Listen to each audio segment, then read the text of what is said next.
धन्य लक्ष्मी जी, अनाज की देवी का ज्ञान जो हर घर को संपन्न बनाता है। हम हर दिन रोटी खाते हैं, चावल बनाते हैं, सब्जी लेते हैं, पर क्या हमने कभी सोचा है कि इन सब का असली वरदान कहाँ से आता है? धन नहीं, सोना नहीं, बल्कि धन्य लक्ष्मी का आशीष ही है जो हमारे घर में भरा हुआ अनाज रखता है। आज हम समझेंगे उन्हीं देवी का रूप जो केवल भोजन ही नहीं, बल्कि समृद्धि, सेवा और सभ्यता का प्रतीक है।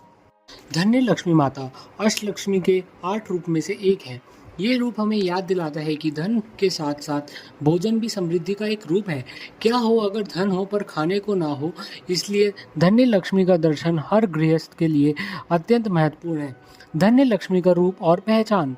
धन्य लक्ष्मी जी को अनाज की देवी कहते हैं। इनका रूप हाथों में शीर, कलाश और अनाज की थाली लेकर होता है। पीछे हिराली खेती, हरी घास या स्वर्णा खेतों का प्रकाश होता है। इनका आशीर्वाद भोग नहीं, संतुलित जीवन और पूर्णता देता है। धन्य का अर्थ क्या है? धन्य का मतलब होता है अनाज, चावल, गेहूं, बाजरा, दाल, सब कुछ। ये केवल शारीरिक भोजन नहीं, जीवन के आधार हैं। जैसे धन लक्ष्मी धन देती है, वैसे धन्य लक्ष्मी जिंदगी चलाने की ऊर्जा देती है। इस रूप का संबंध अनादन से है। सबसे महान धन। धन्य लक्ष्मी का महत्व गृहस्थी में। हर किचन, भंडारगृह और अन्नकोश में इनका निवास होता है। जहाँ सच्ची कमाई और सच्चाई से कमाया हुआ भोजन होता है, वहाँ धन्य लक्ष्मी आपसे खुश होती हैं। घर में अनाज की कमी या भोजन का अपमान इनका नाराजगी का कारण होता है। एक गृहिणी और धन्य लक्ष्मी। एक समय की बात है, एक गांव में एक गरीब गृहिणी थी जो रोज अपने बच्चों को सिर्फ एक रोटी और एक गिलास पानी देती थी, लेकिन सबसे पहले वो एक चिड़िया को दाना भी देती थी। एक दिन उसके सपने में एक रूपदार और तेजोमयी देवी आई। उन्होंने कहा, तुमने जो भोजन से पहले भूखों को खिलाया, मैं वही हूँ, धन्य लक्ष्मी। अगले दिन उसके भंडार में अनाज की कोई कमी नहीं थी। इस कहानी से सीख, जो भोजन का सम्मान करता है अनंत भोजन का सुख पाता है। धन्य लक्ष्मी और खेती। किसान और खेती धन्य लक्ष्मी का प्रत्यक्ष रूप है।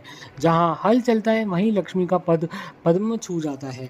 ये रूप पृथ्वी तत्व, जल और मेहनत का सम्मान है। पूजा और मंत्र। दिवाली के दूसरे दिन अन्नकूट के दिन धन्य लक्ष्मी का पूजन होता है। मंत्र ओम श्रीम धन्य लक्ष्मी नमः।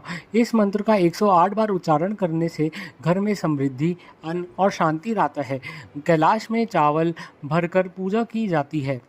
आज के युग में धन्य लक्ष्मी। जब लोग खाना बर्बाद करते हैं तो धन्य लक्ष्मी छोड़कर चली जाती हैं।